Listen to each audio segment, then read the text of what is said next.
Alright guys, welcome back to Penetration Testing, a hands-on introduction to hacking. This is the last part of Chapter 1. We're going to be setting up Windows 7 Professional along with some vulnerable applications. So just like Windows XP, we're going to go ahead and install Windows 7, and I will provide a link in the video description so that you can download it off me if you can't find an ISO. So I'm going to go ahead and I'm going to create a new virtual machine. I'm going to click next, next again, and I'm going to browse for the image. So I'm going to go back to where I saved it. So where I saved all my virtual machines for this book, downloaded files, and then I have Service Pack 1 activated. So I shouldn't have to do any activations, but if you're using your own version of Windows 7, I do have a video which I'll provide a link for, which will show you how to activate Windows 7 for free so that you don't have just the 30 days to play around with it. I'm going to go ahead and change the name here. In the book they use Georgia and Weidman as the administrator, and the password is just going to be password again, and I'm going to click next. Yeah, it's just going to say I'm going to have to activate it later. I didn't install it. So Windows 7 machine, I'm just going to name it book, as I already have another Windows 7 machine on here for something else. I'm going to go ahead and click next. We can leave everything as default pretty much. I'm going to go ahead and give it 4 gigs of RAM. You can leave it at the 1 gig. That's fine with you. It all depends on how much memory your computer has. So I'm going to leave it with a NAT connection, or what did we use for? I think it was, yeah. We can change it later if anything. Click next. Our controller type, we're click next. Next, we're going to create a new virtual disk since we don't have an existing one. We'll go ahead with the recommended size. As I said, it's not going to use the whole 60 gigs on your drive at once. It's going to start off with the minimum, and then it's going to go up from there. So if depending on what we use, 20 gigs and then 25 and so on. I'm going to store the virtual disk as a single file. I'm going to click next again, and all our hardware and everything should be alright. So we'll click finish. And it's going to create the disk, and it's going to install Windows.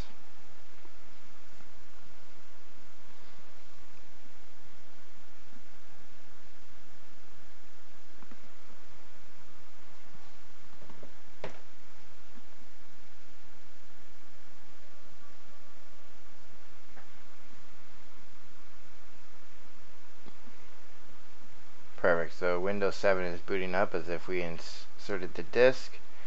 I'm just going to say Windows Setup. I'm going to hit enter.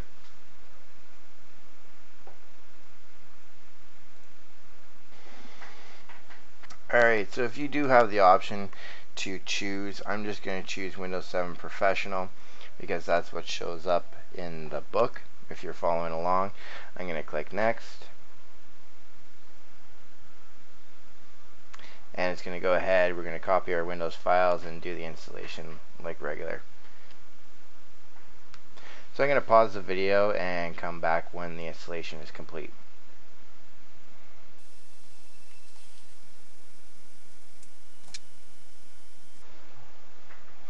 Alright, so now that our system has installed, we have Georgia Weidman for our administrator with the password of password. We can go ahead and log in.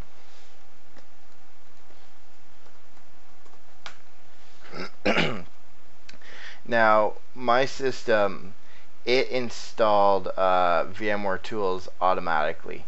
It may or may not do that for you. So if it doesn't, we're going to go up here and we're going to click VM, and we're gonna click where it says reinstall VMware Tools. It will say install VMware Tools, and if it doesn't do it automatically, what you have to do is you have to click the start. We're going to go to computer, and it's going to show up as a virtual CD-ROM drive, and you can just double click from there and it will run you through the install. And for VMware Tools, again, it's pretty much next, next, next, and you're complete. It's a very simple and easy way to walk through it and get it installed for you. Like we did for the Windows XP machine, we are going to disable Windows updates, and from there we're going to keep our Windows firewall going. We're not going to turn that off. So we can click the start control panel. We're going to go to system and security, and from here we see here we have our chance for our Windows firewall and everything, our Windows updates. So turn on or off Windows updates. So we're going to click and we're going to say never check for updates, not recommended, and then we're going to click OK, and there we go, we have that set up. Alright, from here we're going to check to make sure that the network settings that I picked at the beginning of the install are correct.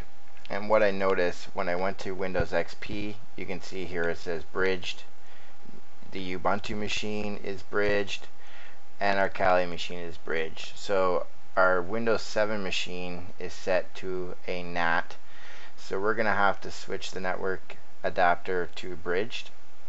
I'll go ahead and click OK. Perfect.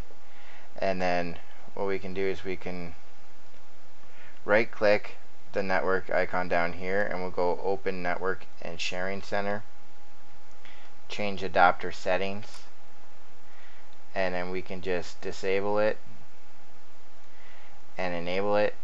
So we're just bouncing our interface on and off, so that way that if there's an IP change or anything like that, we're going to get a new IP from the dhcp server.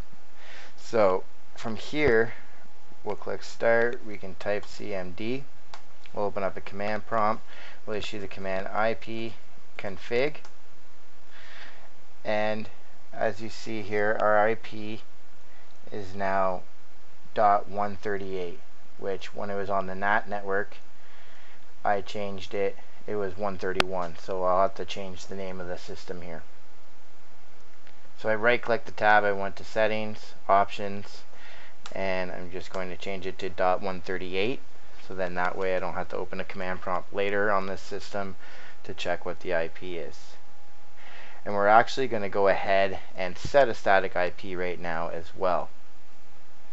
So what we can do is we're going to go back to that network and sharing center down here that we opened up, and another way to get to it would be to click start, control panel, network and internet, network and sharing center, and we're back to the same process as down below. It's just quicker the other way. So we're going to click change adapter settings, and we're going to double click our local area connection. We're going to click properties, and we're going to change the internet protocol version of so the IPv4. So we can either double click this or click it once and then click properties, and then we're going to change it to our static IP. So use the following address.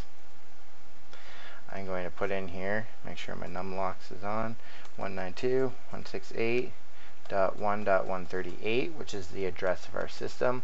It will put in the subnet mask automatically, and our gateway is the router, so 192.168.1.1, and the same thing. So the preferred DNS we're going to put in the same as the router, 192.168.1.1, and alternative DNS don't really need it, but you could probably just use Google's. We can click OK. We'll click close. We can close these windows out. So from here, if you don't have your Kali system booted up, we'll boot up Kali. and we're going to test for network connectivity. We're going to make sure that they can communicate back and forth. So since we're leaving the firewall on for Windows 7, unlike Windows XP where we turned it off, if we were to ping the system from our Kali machine, which I'll show you here in a second, it's going to block the pings, and it won't have a respond. So the firewall is blocking that out. But from the Windows 7 machine, we should be able to ping our Kali system. So, for instance, oh, numlocks is off again. So ping 138, and it's not going to come back with a response. So the firewall makes the system almost look like it's not there. From our Windows system, if we can issue actually if config and get our IP address, this 121, which I'm actually just going to make this easy and set it up here.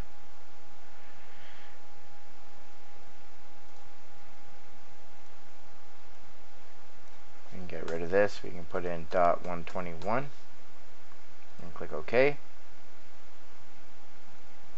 We'll close this off. So we can open the command prompt. We can issue the same command, ping 192.168.1.121, and you can see we get a response from the Kali machine, but not the other way around because the firewall blocks it.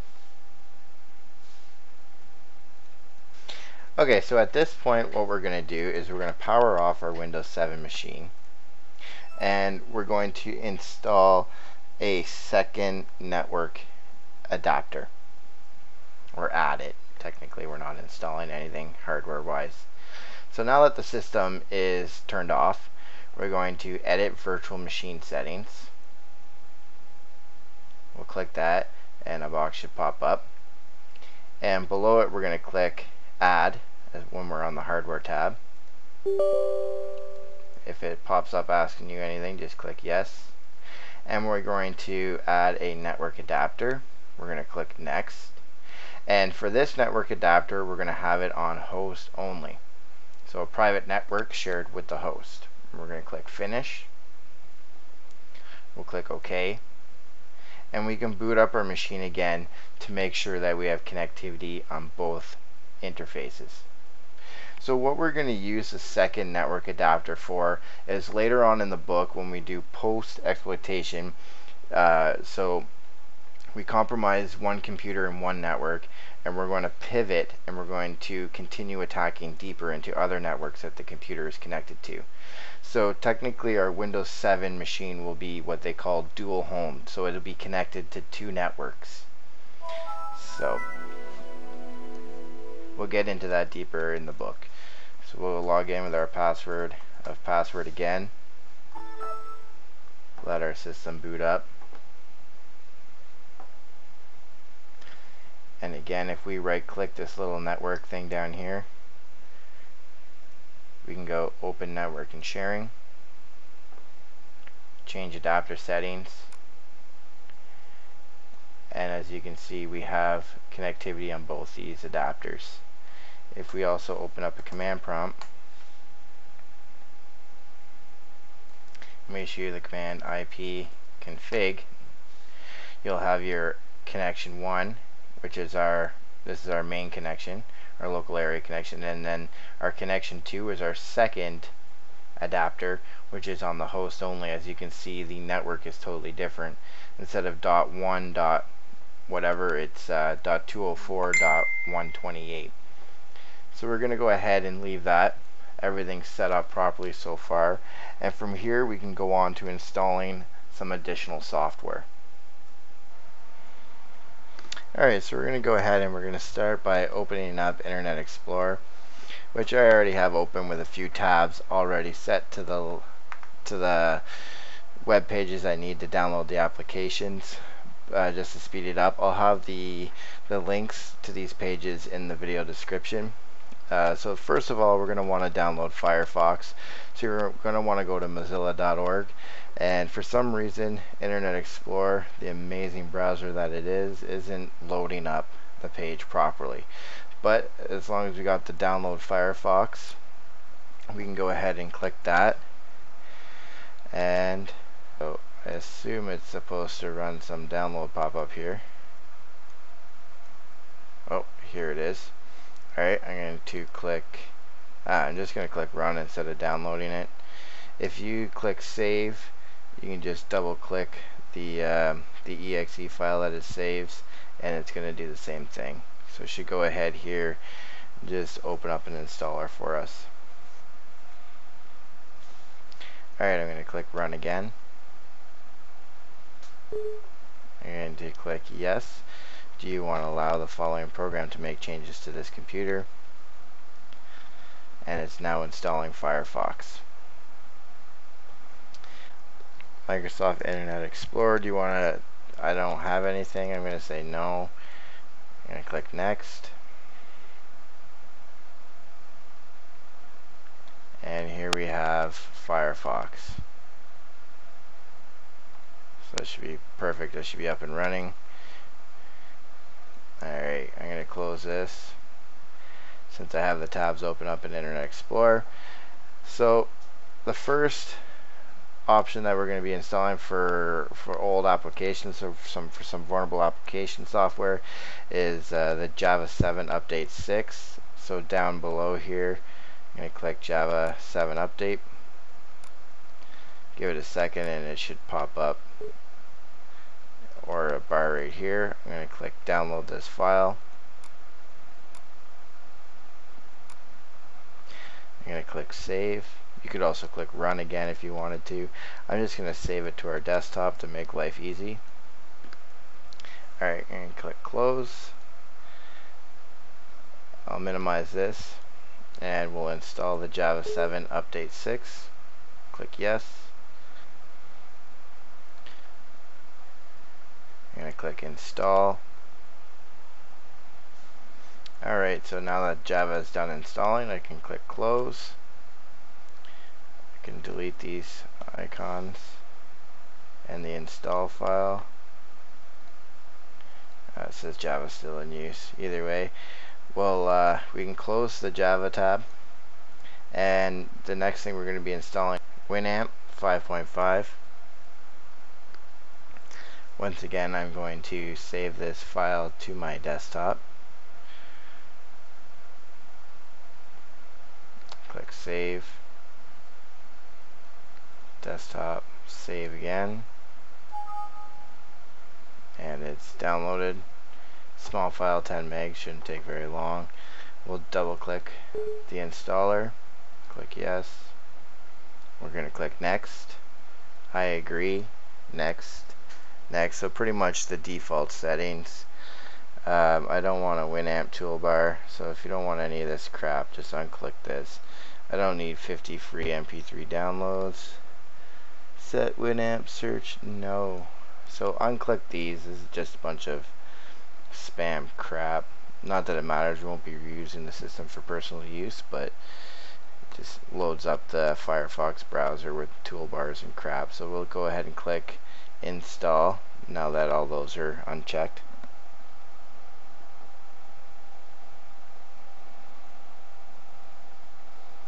And we can, I don't need to run it right now, so I can uncheck that and we can click finish, and that's everything.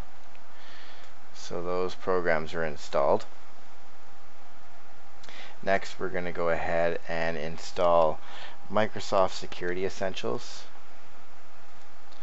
So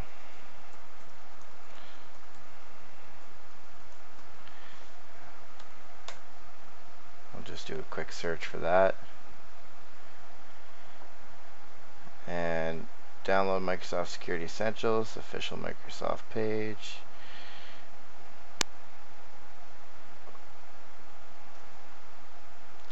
English, we can go ahead and we can click download, and we're going to select the 32-bit version.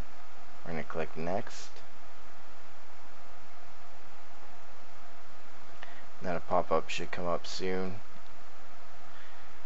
and we're going to click save file. and I'm going to choose desktop.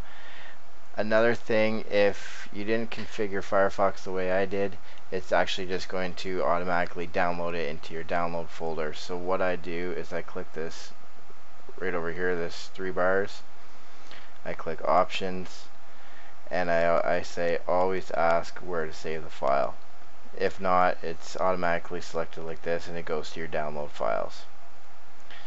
So if you want to change that option, it's up to you. I'm going to close the browser and we'll install Microsoft Security Essentials.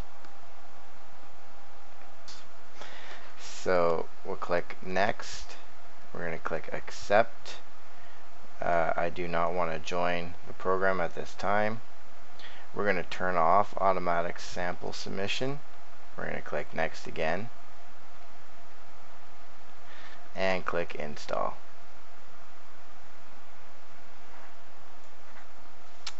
Alright, so the installation is finished. I'm going to uncheck scan my computer now and click finish.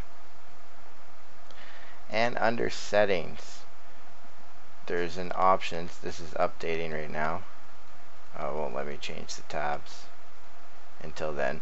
So update the virus definitions to the latest version, and we'll be back when that's finished. Alright, now that our updates are complete, we can click settings. We'll go to real-time protection, and we're going to turn off real-time protection. We're going to touch base on that in chapter 12 when we go about bypassing antivirus. So from here, we're just going to click the X. We're going to close that, so we're done. You can get rid of the installer if you would like.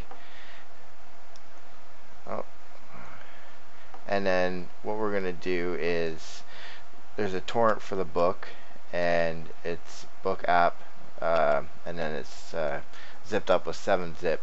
So you can extract it on your own system like I did, using WinZip or 7-zip or anything like that, and then move it to your Windows 7 machine.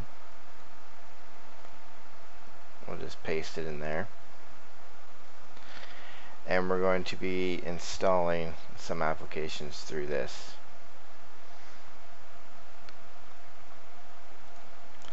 So we'll click the book app folder, and we're going to right click the install step 1, run as administrator, and we'll click yes, and it pops up, and it's going to go ahead and start installing IIS, which is a version of a web server for Microsoft.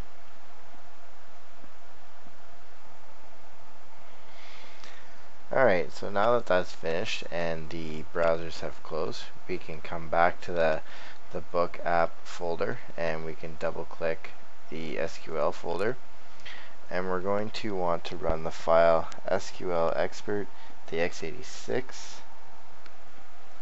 one here. So we'll double click, and if you have any issues or anything that pops up like this, we're just going to click run program, so don't worry about that. And the installer should start.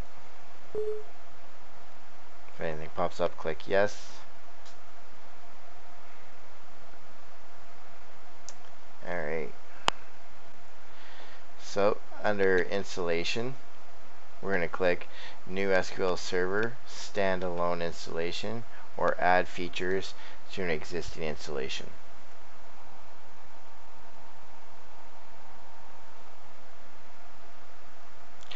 So now that the startup is completed, we'll just click OK.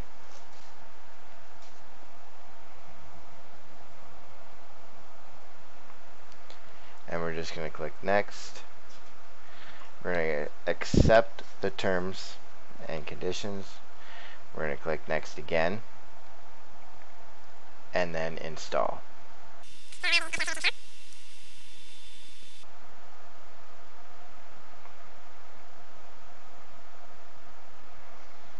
Alright, so we're going to click next again.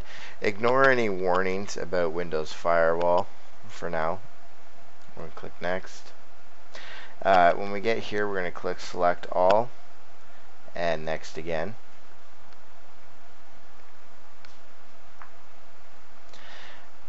The name instance is SQL Express. We're going to click next.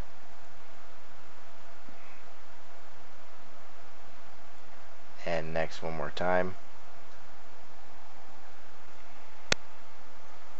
Alright, so when we get to server configuration, where it says SQL Server Database Engine account type, we want to click the drop down menu and go to NT Authority System.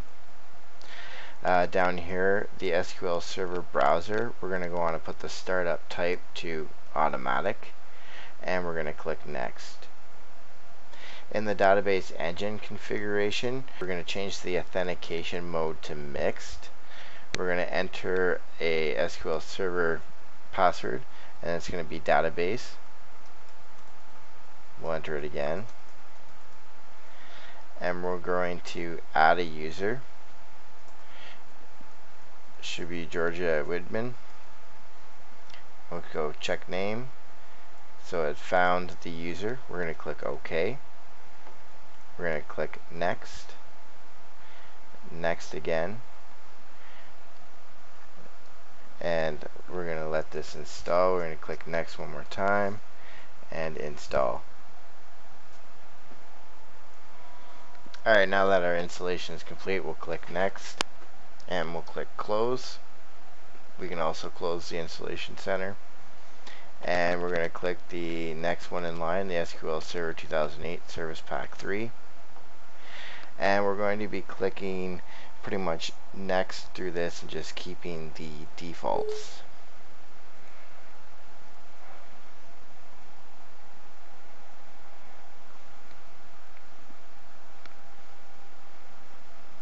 Alright, so next.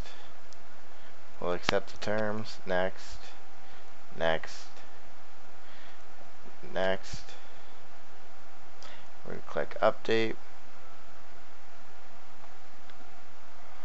Alright, so our update is complete. We'll click next and we'll click close. So from here we're going to open up the SQL Server Configuration Manager, so we can click Start, All Programs, Microsoft SQL Server 2008. We're going to click Configuration Tools, and you'll see here that we can find the Server Configuration Manager. We'll click that. We'll click Yes. So in the left pane of the manager, we're going to highlight SQL Server Network Configuration, and then in the pane it's going to appear on the right, so we're going to double click the protocols for SQL Express, and we're going to right click the name pipes, and we're going to go enable.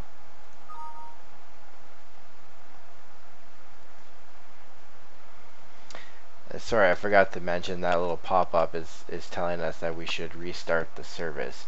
So to do that, we're going to click SQL Server Services in the left pane.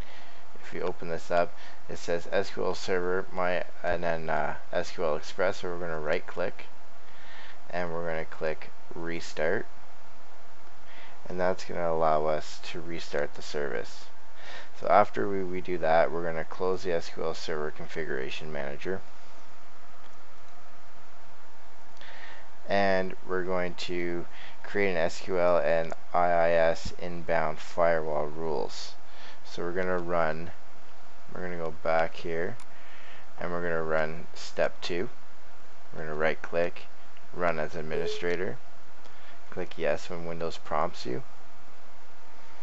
Okay, well that didn't take too long. So now we're going to install SQL XML support. So we'll go back to the SQL folder and we're going to run this last installer here, the SQL XML 32-bit version, and we're just going to keep the defaults and agree to the terms for the installation. So we'll just click next through and then install. If anything pops up under your user account control, just click yes, click finish, and we're pretty much done. From here, what the book wants us to do is to run a command prompt in administrative mode, so that we can install the book application. So we can open up a command as an administrator, or command prompt, sorry, by clicking Start, All Programs, Accessories.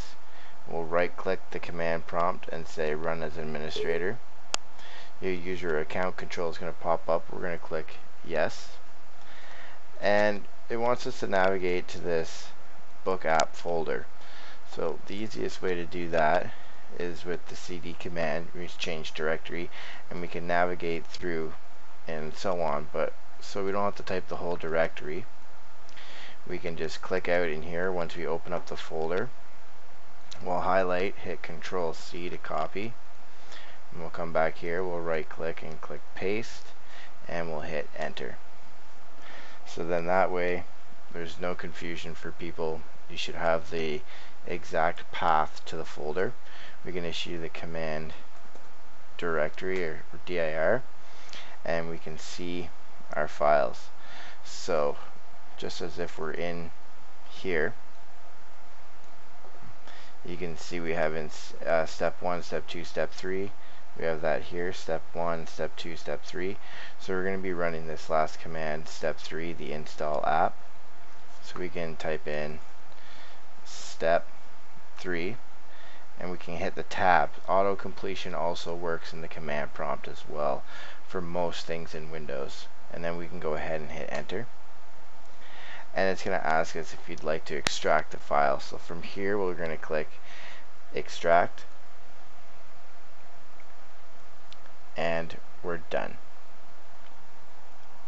So now that we have that extracted and everything, we're going to exit the command prompt. We can close this folder, and we'll move on to the next part of inserting data into our MS SQL database server there. So we can go ahead and do this by using the Management Studio. So we're going to click Start, All Programs, Microsoft SQL, and we're going to open up SQL Server Management Studio, and we're going to change our authentication to SQL Server Authentication, and right here our database type is fine to keep as engine, and we're the server name, if it doesn't automatically fill it, we're just going to click Browse for more.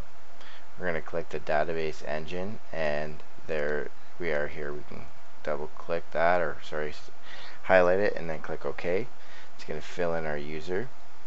We're going to also have to change Windows Authentication back to SQL Server Authentication, and we're going to, for the login, we're going to use SA, and then for the password we're going to use database, and we're going to click connect, and then we should be connected to our database server.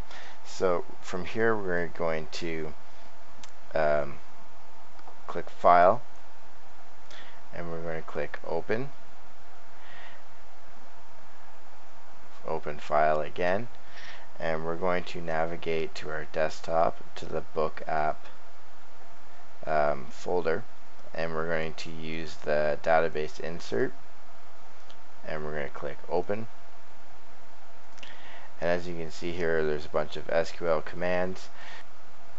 Basically tells it what tables to create, what data to put in the tables and rows, and to edit them and all that stuff. So quick Google and you'll have a better understanding of this. So once we have that opened up, we can select execute up at the top, and it's going to run the commands. It's going to put the data into where it should be, and etc. So now that we have that done, we should be able to open up Internet Explorer, or yeah, Windows Explorer, and we'll navigate to the C drive, and then inetpub www root and book. Then we're going to right click the auth info XML file. We're going to click properties. We're going to go to the security tab, and with system highlighted we're going to click edit. We're going to go to IIS users, and under full control we're going to click allow. We'll click apply, OK, and then close this. We can close these out, and now we can open up Internet Explorer. We can click up top in the address bar http://localhost/book service, and we'll hit enter. And if everything is working properly, you'll have this welcome screen as you see here. Just a quick thing I'd like to add in. During installing the applications, I don't know if it turned back on Windows updates or what happened, but when I clicked start to shut down, there was a little shield here and it said there was so many updates to install. I tried unselecting all the updates through the Windows update to see if it would skip it and not install them, and it still was when I clicked shutdown. So what I did right away is I just clicked where the pause button is and I said power off. So if you have updates that it's saying that it wants to install, just come up here and just hard shut off the system, boot it back up, and right away go back to your control panel, your system and security, your Windows updates. We're going to click the link below to turn automatic updates on or off, and we're going to have to click back to never check for updates, and we're going to click OK and click the X. And then so what happened is it seems to say that there's no updates there, so I'm going to go ahead and shut down,